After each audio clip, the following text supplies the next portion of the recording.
क्या आपकी गोद सूनी है? क्या डॉक्टर हार मान चुके हैं?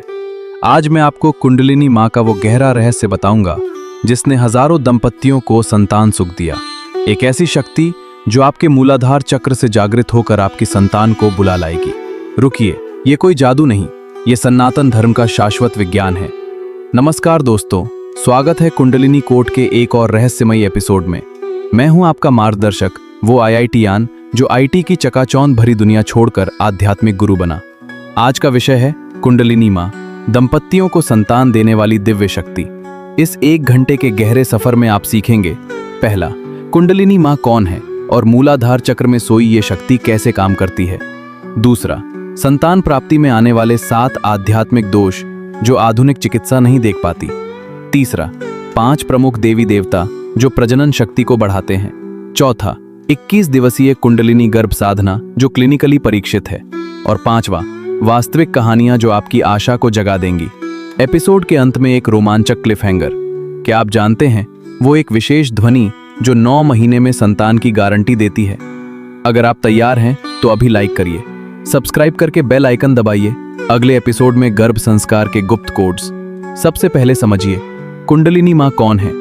वेदों और तंत्र ग्रंथों में इन्हें आदि शक्ति कहा गया है। ये मूलाधार चक्र में सर्प की तरह लिपटी हुई सोई हुई माता हैं। जब ये जागृत होती हैं तो गर्भ बीज सक्रिय हो जाता है और प्रजनन ऊर्जा का प्रवाह शुरू हो जाता है। वैज्ञानिक दृष्टि से देखें तो आधुनिक न्यूरोसाइंस बताती है कि कुंडलिनी जागरण पिट्यूटरी ग्रंथि को उत्तेजित करता है।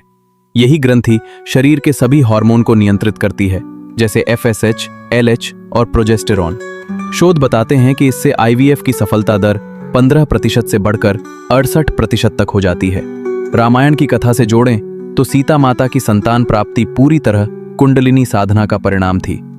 रावण के शाप के बाद सीता ने 41 दिनों का गर्भधारण व्रत किया था। परिणाम स्वरूप लव और कुश का जन्म हुआ। कुंडलिनी जागरण के बिना मूलाधार चक्र अवरुद्ध रहता है। इससे अपान वायु का असंतुलन हो जाता है। अपान वायु ही वह प्राण शक्ति है जो शुक्र धातु और अर्तव को ऊपर की ओर धकेलती है। जब यह अवरुद्ध होती है तो परिणाम स्वरूप बांझपन हो जाता है। अब आइए उन 7 आध्यात्मिक दोषों की विस्तृत चर्चा करें जो आपकी संतान प्राप्ति को रोक रहे हैं। पहला, पूर्वज कर्म दोष। ये तब होता है जब परिवार में 3 पीढ़ियों तक बांझपन की समस्या रही हो। समाधान है पितृपक्ष के दौरान विशेष गर्भ होम करना। दूसरा, मूलाधार भय अवरोध। यह अवचेतन मन का आघात है। 80% दंपतियों में पिछले जन्मों या बचपन के अस्वीकृति के अनुभव पाए जाते हैं। तीसरा, स्वाधिष्ठान लज्जा बाधा। यह सामाजिक मान्यताओं से उत्पन्न यौन अपराध बोध है। इसके लिए विशेष ऊर्जा यंत्रों का उपयोग किया जाता है। चौथा, मणिपुर क्रोध संचय। पति पत्नी के बीच झगड़े और तनाव से उत्पन्न होता है। समाधान है प्रतिदिन अग्निहोत्र करना। 5वां, अनाहत हृदय दीवार। प्रेम की कमी से उत्पन्न भावनात्मक अवरोध।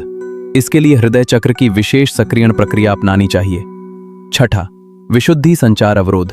अनकही इच्छाओं और भावनाओं का दमन। इसके लिए वाणी संबंधी साधना आवश्यक है। 7वां, सहस्रार विमुक्ता। दिव्य इच्छा से पूर्णतः कट जाना। समाधान है शिव शक्ति के संयुक्त ध्यान की साधना। हर एक अवरोध का विस्तृत समाधान अगले अध्यायों में मिलेगा। अभी वीडियो रोककर अपनी जीवन स्थिति का आकलन कर लीजिए। कुंडलिनी माँ अकेले पर्याप्त नहीं, संतान प्राप्ति के लिए दिव्य परिषद की सहायता आवश्यक है। पहला, संतान गोपाल कृष्ण। भगवत पुराण में वर्णित बाल गोपाल स्वरूप। 40 दिनों तक विशेष साधना से पुणे के एक दंपति ने 8 वर्षों के बांझपन के बाद जुड़वा संतान प्राप्त की। दूसरा, मां पार्वती का सौभाग्य लक्ष्मी रूप। गौरी शंकर मंदिर की परंपरागत साधना। विशेष यंत्र को शयन कक्ष में रखना चाहिए।